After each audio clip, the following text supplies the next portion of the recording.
welcome to Analytical Innovations, everybody that's listening. This is the podcast where we dive deep into the minds shaping the future of technology, strategy, and innovation. I am your host, William Monroe, and today we're going to be talking to a trailblazer in the world of defense and strategy and philanthropy and parenthood. There's really nothing this man doesn't do. Our guest today is TJ Wright. He's the managing member of Offset Systems Group and the founder and president of Offset Strategic Services, a certified service-disabled veteran-owned small business. Say that 5 times fast. He is a retired Special Forces officer with experience in the 82nd Airborne Division and the 7th Special Forces Group. And TJ has served in high-stakes roles supporting the Army and Joint Special Operations worldwide. He's the visionary behind the Huntsville SOF network, that's the Special Operation Forces network group, and connects over 100 academic, military, government, and nonprofit partners to strengthen the Special Operations enterprise. He's also just a great philanthropist in the Huntsville and North Alabama areas, and has a background in education, acquisition, technology, really just lots of different stuff. And in addition to all of that, TJ and Offset Strategic Services and Analytical AI are connected because we have a joint venture together where Analytical AI is bringing the AI to the table, and then Offset Strategic Services (OSS) is bringing the engineering support and that special operations background that y'all have. So it's really a great marriage of those two things. So it's fun to get to work together, but we always have even more fun just hanging out. So we do. And so thank you for a very generous introduction. But there is a condition. I said before I do this, you have to do something. So at least a riff or something. I asked William. I said, hey, you gotta play something, because he's got like the coolest backdrop at his home office. It's like all these guitars. I love music. I've been shaped by popular American pop culture, and I love music. I want to be a rock star, but I'm not. William is a rock star in multiple ways. So what are you playing for me today, William? Well, I'm gonna first things first is just to show you the guitar that I brought. Since this was a condition, I figured it wouldn't do to just have any old guitar, but I brought the resonator. Oh, so you're playing some blues, or? Yeah. Some blues here, and yes, you're right. I've got in my home office, I've got, I don't know, maybe 18 guitars hanging up behind.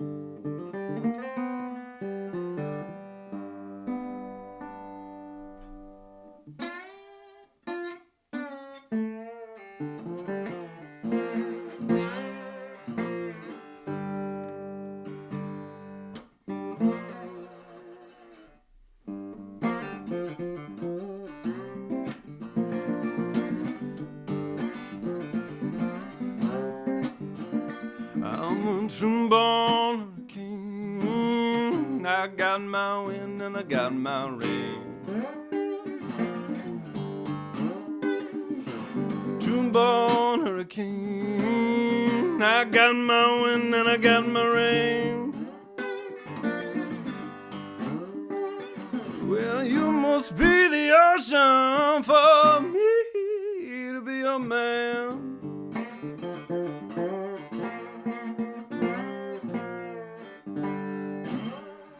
Dude, that's awesome. So I didn't know you had that flavor in you. Oh yeah. Dude, that's great. It's Peggy would be very, very proud of you as well. Oh well, Peggy Lee. Thank you. Well, and is there some Robert Cray? Is there Stevie Ray Vaughan, Eric Clapton, B.B. King? Stevie Ray, Eric Clapton, B.B. King, those Buddy Guy. All of those are the sort of influences. It's funny being my role in my family growing up was always to be like the the steady one. Like you always know what to expect from, there's not a lot of ups and downs externally to my emotions. And so it was just kind of my outlet for channeling all those things, which as a technical person is difficult to communicate all of the rich complexity of the emotions. It's all still there. Yeah. But how do you communicate it? And so for me, music was that way of just kind of getting it out. Man, I tell Peggy Lee that I don't have very many regrets because I've got a lot of failure and adversity and challenges in my life, and I appreciate all of them. Mm-hmm. But one of the things I have as a regret, it's not really a regret, but I started music in 4th grade, and it was the clarinet. And I remember I was in Mr. Oakley's class, and I wanted to be able to play the Elephant Walk or Baby Elephant Walk or something like that. Sure. And then later I wanted to graduate to a saxophone. Mm-hmm. And so I was in there, but I was, I'm a wrestler, my whole background. I was pretty aggressive, or, I wanted to also go out and fight and do stuff like that. But I liked the music. Mr. Oakley, and he was right. And so if he's still alive and he's listening to this, you did the right decision. But he was like, hey, because I was trying to play the clarinet, but I was also trying to use it as a weapon. And so he was like, hey, why don't you should go do something else. And I kind of wish I stayed with it, and stuck with an instrument. And I played around with the guitar. Don't ask me to play. Just doing riffs, and what an outlet, mm-hmm. that for creativity and then like I find that there's a lot of sensory aspects to just that physicality of playing and feeling the vibrations and everything, which is just very therapeutic in all sorts of ways. It really is. And then for kids, they say music, people that study music, it'll raise your cognitive ability, one standard deviation above what you would have been. So, and that's why you're a genius. You were just going to be smart, really smart, William. It's because of this music now that you're a genius. So, well, I would have to credit, certainly my piano teachers growing up, but then, my mom who forced us to take piano lessons, and then my Uncle Larry, who at some point was like, okay, yeah, piano's great, but you guys need some guitars. And so he dropped some guitars on us and showed us, Allman Brothers and Stevie Ray and all that sort of stuff. Peggy and I were listening to that yesterday. We were listening to what's the Midnight Rambler. Midnight Rider, yeah. Midnight Rider. Yeah, last night, yesterday, Midnight Rider and Sweet Melissa. Yeah. That was, but yeah, all really good stuff. Music is fantastic. So, going back to my past with, we grew up, Dad was a teacher and my wrestling coach, and Mom worked part-time.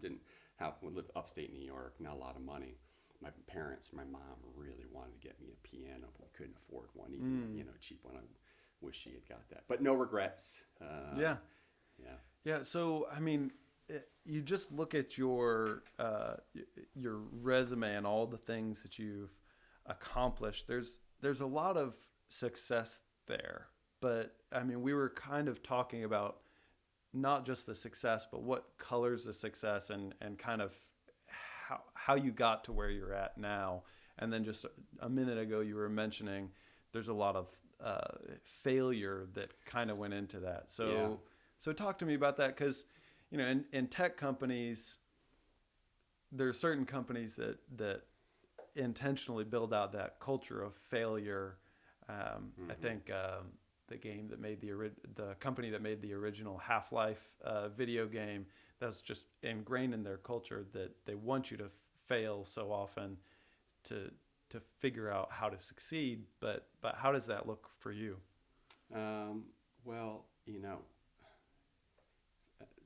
Loss, failure, adversity, challenges.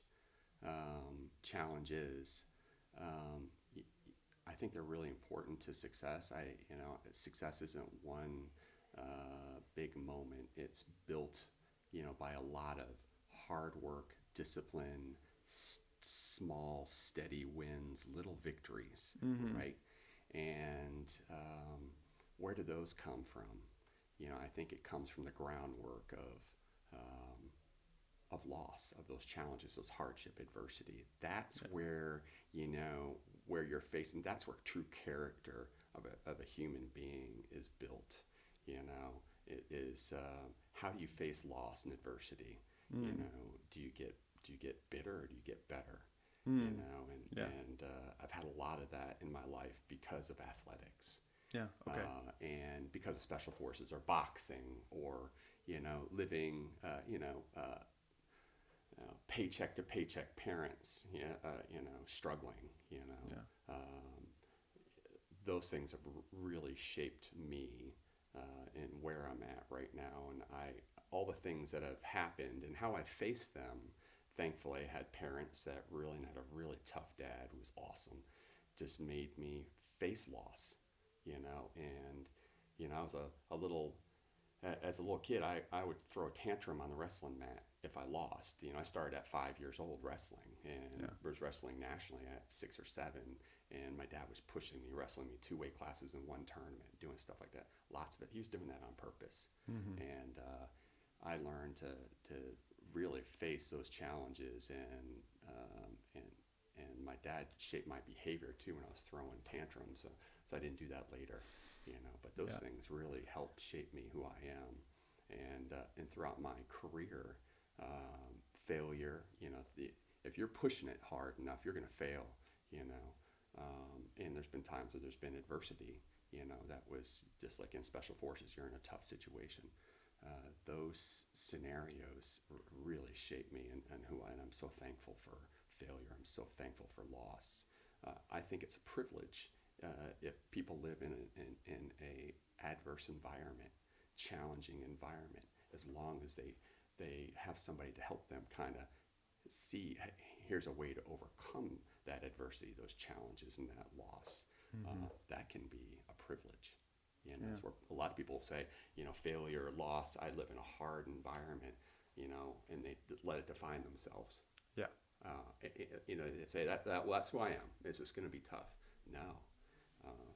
And that's who we'd like as a company to hire is, and it doesn't have to be an athlete. It could be somebody who comes from a hard background and persevered, overcoming, the stats of where they're at. I like that person.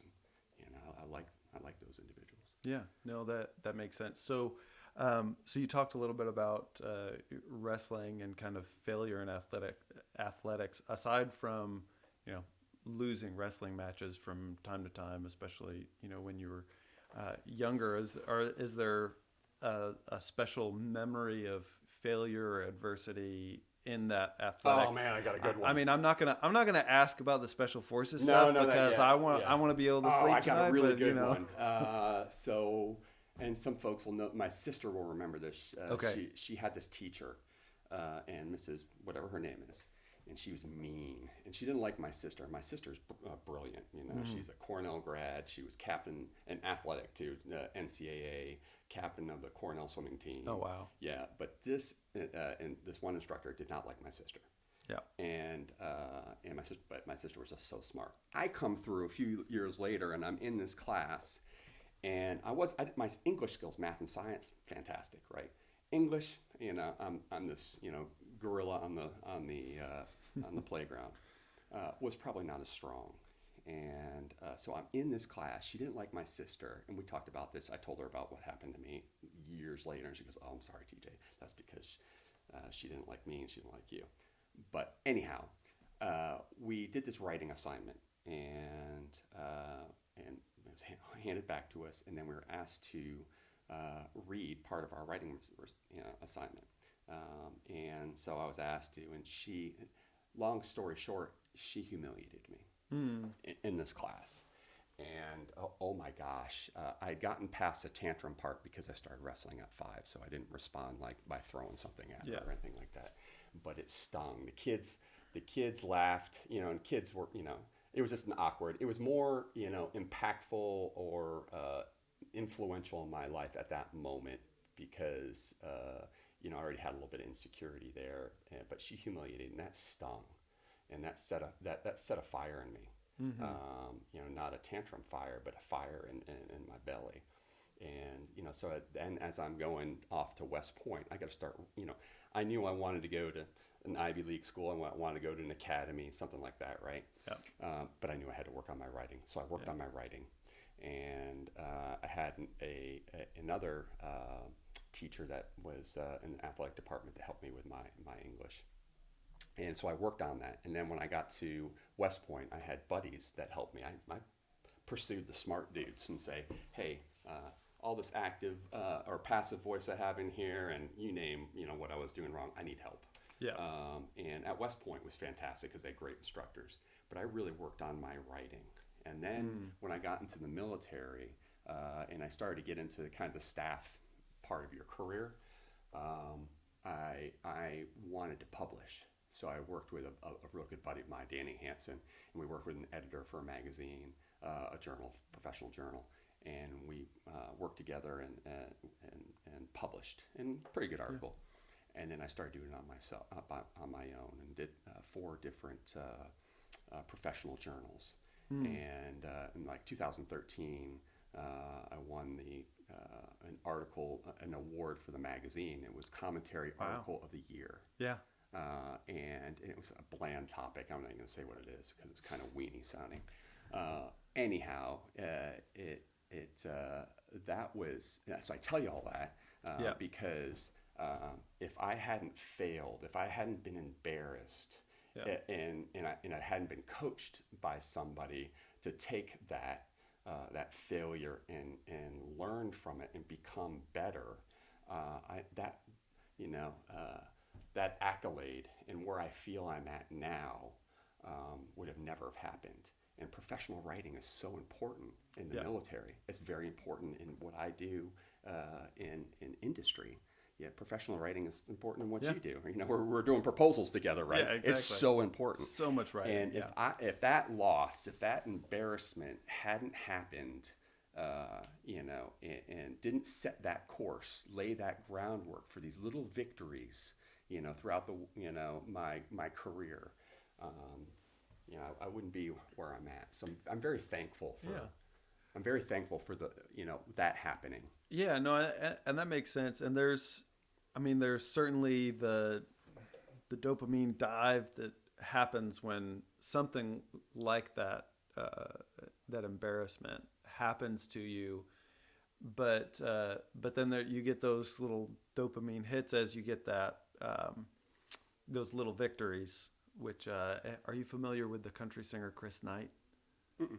Okay, I'll send you a link. He has a song, "Little Victories," that I think you'd enjoy. Yeah. Since we're talking about it. But what I'm wondering is, how do you, modulate or regulate how you feel both about the failures and the victories, such that you're not defeated by the failures, man, dude, that's but a great still question. Encouraged by the victories? Because I don't know, there's all sorts of research that if you shield yourself too much to the failures, then you're not going to be able to really feel the victories as much either. So I don't know, how does that work? I went back. You go back to success isn't one big moment. It's a lot of steady wins. It's from my perspective. It's about those little victories. You got to spot those. What are those little victories? So you've got a plan, right? Everybody's got a plan. Yeah. And here's your goals. And your planning is set on what your goals are, and you have these objectives. And so you've got your short-term, mid-term, long-term goals, whatever. What really helps you along that path, I talked about losses being the groundwork for little victories. It's the little victories are the things that sustain you. And it doesn't have to be this great moment. And I've with our own company, they've embraced it without even telling them what it is, But I think the key is spotting what a little victory is, fighting for that little victory, and then celebrating that little victory is what sustains me. And I use this with my kids. When they were at ASCT, starting off in the sports programs, they're doing great now. But when they first started off, they were getting killed Yeah. In some of the sports. And, one of my kids, not going to say who it is, was like, Dad, we're losing. And I just feel so defeated. And I say, baby, I want you in this next game. I want you to focus on getting the ball at this point on the field, the court, whatever. Or I want you to, where you haven't done something, and we pick out, spot something. Yeah. And if they get killed in a game, and then they come back, it's like, Dad, I got the ball all the way here, or I shot, or I actually scored. That was later. And it got them through all that hardship of a team just starting. And now in most sports at ASCT, they're crushing it, right? Yeah. And we do that in OSS. I do that in my own life. And I'd like to thank, I've got a friend of mine who kind of disappeared. He was a special forces and Delta operator. We worked together in very challenging, scary environments. He taught me that before I went to SEER school, which is Survival, Escape, Resistance, Evasion course. And that's a really, really tough, realistic course where you're a prisoner of war. So it trains you on that. And he told me, and this is where I learned this from. He said, hey, TJ, and he was this guy was crazy. He's great. He's like, hey, celebrate the little victories, man. They're going to try and beat you down. It's where you can disrupt you're in a prisoner of war camp, right? And it's so freaking surreally real, right? Yeah. It's like crazy. And they're doing stuff and everybody goes into it. It's like, no, I'm not going to get sucked into but you feel like you're in a prisoner of war camp. But he told me beforehand, celebrate those little victories, dude, where you can foil in the prisoner of war, the captors' plans. If you can rally by doing something to resist or evade or something, celebrate that. And it could be just a head wink or your head nod or a wink or whatever. And man, in that austere environment where you're getting beat down literally in that course, where you can celebrate those little victories kind of fuels you. And then eerily similar in industry, not the same stakes of, classified and special operations, whatever, but, in the highs and lows of building a business, finding those little victories, going back to what I learned there, has fueled us. And it's so powerful now because our company, our staff, they're spotting them and they're fighting for those little victories, and we're celebrating them, and it's freaking awesome, man. Yeah, no, that's great. I mean, you bring up parenting. It reminds me of one of my boys. If I just say, go and clean your room, that can be a really overwhelming thing. But if I say, and actually he knows what to say if I ask him this, I'm like, how do you eat an elephant? Then it's just one bite at a time. Yeah. And so if I say, okay, I'm just gonna set a stopwatch and we're gonna see how fast you can pick up 3 things. Yeah. Then we can get on board with that and we can do that. And suddenly it's a whole different game. And in less than 10 minutes, the whole room is clean. Whereas if I just send him in there to do it by himself, it's just really easy to get overwhelmed. So I think that's great to take that over to really a bunch of other areas of your life and in business and everything is, doing everything is overwhelming, but figuring out how to identify this would be a little victory that takes me to the next place that I want to go is a great outlook. And it's really cool what you talk about there with your kid, your child, is, you have, if you give them, hey, I just want you to clean the room and all this stuff, they don't feel like they can be successful at that because it's too big. They don't feel like they have the success or the control, the ability, the skills, the experience, the time, the resources to accomplish that. They don't feel like they're in control. Yeah. And they can't be successful. And that's another really key thing I learned in boxing. Success and control. Okay. If a boxer, and I've trained, taught hundreds of boxers, if they don't feel like they can be successful and in control, in control and they can't be successful, they'll just shut down. Yeah. And so I've seen that with, at West Point, I taught boxing at West Point. Okay. And I remember this one cadet that I had there, and in the first graded evaluation, which was just a jab, he was cowering, running away. And as a Green Beret and as a instructor there, shaping the minds and behaviors and the moral compass of a future leader on the battlefield in GWAT, right? That irked me, and I was like, man, this really bothers me, this kid. And so I talked to the kid after, stay after. I talked to him and I said, what's up, dude? What's going on? And I treated all these kids, and I remember his name. I remembered all the kids' first names so I could connect with them. They're not cadets, they're in my class.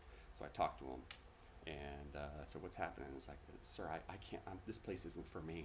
I can't do this, right? And I said, why? And it's like, well, I've never been in a fight before. Okay, well, have you played a sport? Well, yeah, it was a cross-country runner. Okay, kid was, and I had all his stats on it. Kid was a genius, but he'd never been in an adverse situation, facing fear and overcoming fear. And so I talked to him about, and then in talking with my the director of boxing, I learned the concept of giving somebody control where they can be successful in a challenging environment. For Dr. Ray Barone, retired airborne ranger, lieutenant colonel, battalion commander, PhD from Columbia, Golden Gloves guy himself, big old knuckles, awesome dude. He taught me about success control, and I applied it to this guy. Not because of me, I learned this and I use it now. And so, long story short, this cadet, I matched him up with, gave him a lot of attention, helped him be in control where he felt like he could be successful, celebrated those little victories. Hey, this is an adverse situation, you're gonna lose and you're gonna win. But by the end of the course, this kid was in his final graded bout, all the punches, jab, cross, lead hand hook, uppercut, and shovel hook and whatever. I had him actually fighting against guys that were his own size, right? In the beginning, I had to offset that, right? But by this one, and he was getting the crap kicked out of him, right? And I remember his face. He had this headgear on, his on side, his nose is bloody, snot's coming down his face, and he's getting after it. Oh man, that made me so proud. Yeah. That made me so proud. Yeah, no, that's awesome. Yeah, and so, I gave him a crappy grade because he sucked as a boxer. But at the end, I said, so-and-so, I am so proud of you. You know, this is the best course for you at West Point because you're facing fear, you're overcoming fear. That made me so proud. Probably the most impactful C he ever made. Right? Oh man, that was awesome.